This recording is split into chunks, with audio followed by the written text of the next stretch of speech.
আসসালামু আলাইকুম। আজকের ক্লাসে আমরা জাতীয় বিশ্ববিদ্যালয়ের অনার্স প্রথম বর্ষের স্বাধীন বাংলাদেশের অভ্যুদয় এই সাবজেক্টটির চূড়ান্ত শর্ট সাজেশন নিয়ে আলোচনা করব। যে সাজেশনটিতে আমরা খ বিভাগ থেকে প্রশ্ন রেখেছি মাত্র 11টি এবং গ বিভাগ থেকে প্রশ্ন রেখেছি মাত্র 16টি। এই খ বিভাগের 11টি এবং গ বিভাগের মাত্র 16টি প্রশ্ন পড়লেই আমরা আশা করছি তোমরা পরীক্ষায় এই সাজেশন থেকে শতভাগ প্রশ্ন কমন পাবে। সুপ্রিয় শিক্ষার্থী বন্ধুরা, তোমাদের প্রথম বর্ষের পরীক্ষার হয়তো খুব বেশি সময় তোমাদের হাতে নেই। যতটুকু সময় আছে তুমি যদি ভালোভাবে ইউজ করতে পারো, একটা ভালো গাইডলাইনের মধ্যে থেকে পড়াশোনা করতে পারো, এই অল্প সময়েও তুমি খুব ভালো একটি ফলাফল করতে পারবে।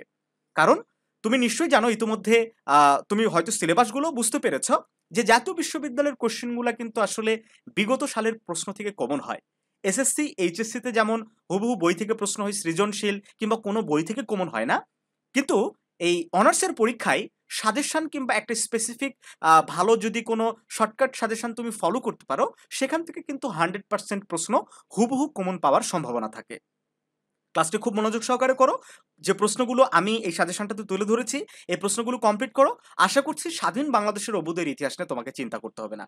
এই সাবজেক্টটি খুবই গুরুত্বপূর্ণ একটা সাবজেক্ট, কারণ অনার্স প্রথম বর্ষে খুবই সহজ একটা সাবজেক্ট বলা যায়, কিন্তু এই সাবজেক্টটাতে কোনোভাবে এ প্লাস যদি তোমার মিস হয়ে যায়, তাহলে ভালো রেজাল্ট করার ক্ষেত্রে তুমি অনেক বেশি পিছিয়ে যাবা। এই কারণে এই সাবজেক্টে তোমার উচিত হবে ফার্স্ট ক্লাস একেবারে নিশ্চিত করা। দেখো, প্রথম প্রশ্ন হচ্ছে, অখণ্ড বাংলা গঠনের প্রচেষ্টা কেন ব্যর্থ হয়েছিল? খুবই গুরুত্বপূর্ণ একটি প্রশ্ন, আসার মতো প্রশ্ন, ঠিক আছে? আমি বলছি যে তোমরা ভিডিওটা পজ করে এই প্রশ্নগুলো খাতায় লিখে নিবা, অথবা স্ক্রিনশট দিয়ে এই প্রশ্নগুলো আয়ত্ত করার ফেলার চেষ্টা করবা। সেই সাথে আরো একটা অ্যানাউন্সমেন্ট করে দেই, সেটি হচ্ছে অনার্স প্রথম বর্ষের সকল ডিপার্টমেন্টের শর্ট সাজেশনগুলো আমাদের রেডি হয়ে গেছে, একদম চূড়ান্ত। এই সাজেশনগুলো পিডিএফ ফাইল আকারে, অথবা আমরা বইও দিচ্ছিলাম, আপাতত বই দিচ্ছি না, শুধু পিডিএফ ফাইল দিচ্ছি, তোমরা নিতে পারো সবগুলো সাবজেক্টের, যে কোনো ডিপার্টমেন্টের সবগুলো সাবজেক্টের, ঠিক আছে? এই সাজেশনগুলো তোমরা সংগ্রহ করে নিতে পারো, নিয়ে এখন থেকে পড়ে কমপ্লিট করে ফেলো। আশা করছি আমাদের সাজেশনের মধ্যে থেকেই তোমরা 80%-এর উপর কমন থাকবে প্রত্যেকটা সাবজেক্টের, ইনশাল্লাহ। পাশাপাশি আমাদের কোর্সেও জয়েন করতে পারো। আমাদের ক্র্যাশ কোর্স সম্বন্ধে তো নিশ্চয়ই বিস্তারিত জানো, ভিডিও ডিসক্রিপশন চেক করো, তাহলেই বুঝতে পারবা। দেখো, দ্বিতীয় প্রশ্ন, লাহোর প্রস্তাবের মূল বিষয়সমূহ আলোচনা করো। 3 নম্বর প্রশ্ন, দ্বি-জাতি তত্ত্ব সম্পর্কে আলোচনা করো। মনে করো এই প্রশ্নটা এবার পরীক্ষায় চলে এসেছে, ঠিক আছে? খুবই গুরুত্বপূর্ণ একটা প্রশ্ন। আর একটা বিষয় মনে রাখবা, যে প্রশ্ন একটু বুঝে পড়ার চেষ্টা করবা, কারণ একই প্রশ্ন বিভিন্নভাবে আসে। দেখো, এই প্রশ্নটা কতভাবে এসেছে, যে দ্বিজাতি তত্ত্ব সংক্ষেপে আলোচনা করো, আবার দ্বিজাতি তত্ত্ব কি, মোহাম্মদ আলীর জিন্নার দ্বিজাতি তত্ত্ব ব্যাখ্যা করো, দ্বিজাতি তত্ত্ব সম্পর্কে কি জানো। একটা প্রশ্ন কিন্তু বিভিন্নভাবে বিভিন্ন ভাষায় আসতে পারে, সো তোমার উচিত হবে বুঝে পড়া। 4 নম্বর প্রশ্ন, হোসেন শহীদ সোহরাওয়ার্দীর পরিচয় দাও। 5 নম্বর, যুক্ত ফ্রন্ট সম্পর্কে লিখো। খুবই খুবই গুরুত্বপূর্ণ একটা প্রশ্ন।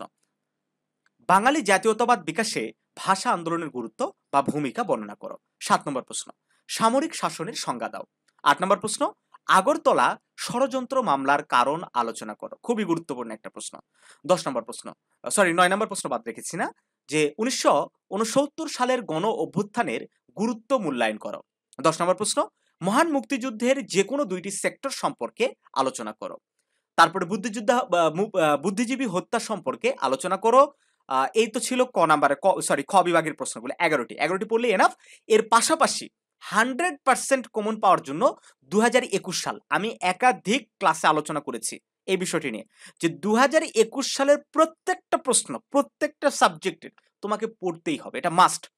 মানে 2021 সাল ছাড়া এগুলো কোনো সাজেশনের ভ্যালু নাই। আমার কথা কি তোমরা বুঝতে পারছো? এই 11টা প্রশ্ন পড়বা, সাথে 2021 সালের প্রশ্নগুলো পড়বা, 100% পরীক্ষায় কমন আসবে, একদম নিশ্চিত থাকতে পারো। তারপরে গ বিভাগের প্রশ্ন দেখো, লাহোর প্রস্তাব কি?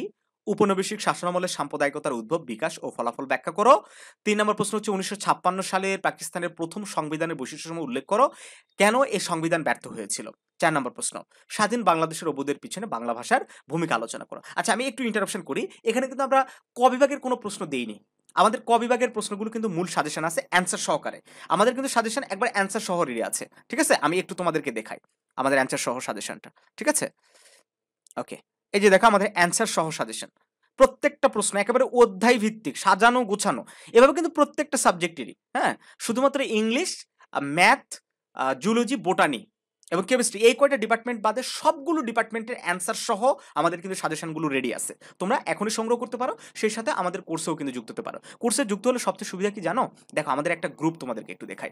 আমাদের গ্রুপটা দেখলে তোমরা বুঝতে পারবে যে আসলে এই যে পড়াশোনার মধ্যে থাকা, হ্যাঁ, এবং না থাকা, এই দুইটার মধ্যে পার্থক্য আছে। থাকলে ভালো রেজাল্ট হবে, না থাকলে খারাপ রেজাল্ট। তুমি বুঝতেও পারবে না যে তোমার কিভাবে তোমার খারাপ রেজাল্ট হয়ে গেল। যেমন দেখো, আমি একটু দেখাই তোমাদেরকে। এটা হচ্ছে গতকালের আমাদের পরীক্ষার, আমাদের কোর্সের, এই যে 5 মিনিট আগেও খাতা সাবমিট করছে। দেখো শত শত স্টুডেন্ট, এই গ্রুপটাতে আমাদের মেম্বার আছে 407 জন স্টুডেন্ট আমাদের, হ্যাঁ, সবাই খাতা সাবমিট করেছে। আমরা কিন্তু অ্যাপ্রুভ করে দিইনি। অ্যাপ্রুভ করে কখন দিব? যে খাতাগুলো চেক করার পর কার কোথায় ভুল গেল, কে কত মার্কস পেলো, কার কোথায় ইমপ্রুভমেন্ট দরকার, সব কিছু কিন্তু বলে দেবো।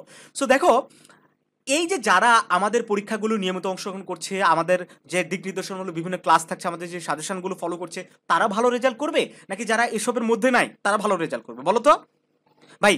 অনার্সে ভর্তি হয়েছ জাতীয় বিশ্ববিদ্যালয় থেকে, অনার্স করছো, এখানে যদি তুমি ভালো রেজাল্ট যদি না করতে পারো, তাহলে কিন্তু মোটেও এটা তোমার জন্য চাকরি বলো, পার্সোনাল লাইফ বলো, ক্যারিয়ারে বলো, এটা তোমার জন্য ভালো প্রভাব ফেলবে না। এই জন্য একটু ভালো করে পড়াশোনার চেষ্টা করো, যতটুকু সময় আছে ভালোভাবে পড়াশোনার চেষ্টা করো। এই জন্য বলবো সবচেয়ে ভালো হয় আমাদের কোর্সে যুক্ত হও। আমাদের কোর্সের ফি মাত্র 950 টাকা ডিসকাউন্ট দিয়েছি। আমাদের সর্বশেষ ক্র্যাশ কোর্সের ব্যাচ শুরু হবে 1 জুলাই থেকে। তো 1 জুলাইয়ের আগে অবশ্যই ভর্তি হয়ে যাও। 5 নম্বর প্রশ্ন দেখো, পূর্ব পাকিস্তানিদের প্রতি পশ্চিম পাকিস্তানিদের বৈষম্যমূলক নীতিসমূহ ব্যাখ্যা করো। খুবই গুরুত্বপূর্ণ একটা প্রশ্ন। 6 নম্বর প্রশ্ন হচ্ছে আওয়ামী লীগের প্রতিষ্ঠাকরণ সম্পর্কে আলোচনা করো। তারপরে 7 নম্বর প্রশ্ন, 1954 সালে যুক্তফ্রন্ট গঠনের পটভূমি আলোচনা করো। এর ফলাফল কি হয়েছিল সেটি আলোচনা করতে হবে এই প্রশ্নে। 1958 সালে পাকিস্তানের সামরিক শাসন জারির কারণ ও ফলাফল লিখো। 9 নম্বর প্রশ্ন, 6 দফা এবং কি এবং এর ধারাগুলো উল্লেখ করো। একটা গুরুত্বপূর্ণ প্রশ্ন। এবং ছাত্রদের 11 দফা আন্দোলনের কর্মসূচি কি ছিল?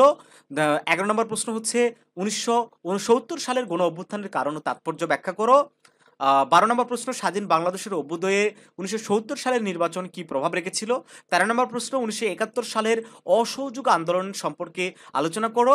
দেন 14 নম্বর প্রশ্ন, 1970 সালের নির্বাচনের গুরুত্ব আলোচনা করো। মুক্তিযুদ্ধে মুজিবনগর সরকারের ভূমিকা লিখো। 16 নম্বর প্রশ্ন, বাংলাদেশের মুক্তিযুদ্ধে বঙ্গবন্ধুর অবদান আলোচনা করো। এর সাথে 2021 সালটা একটু পড়ে নিতে হবে।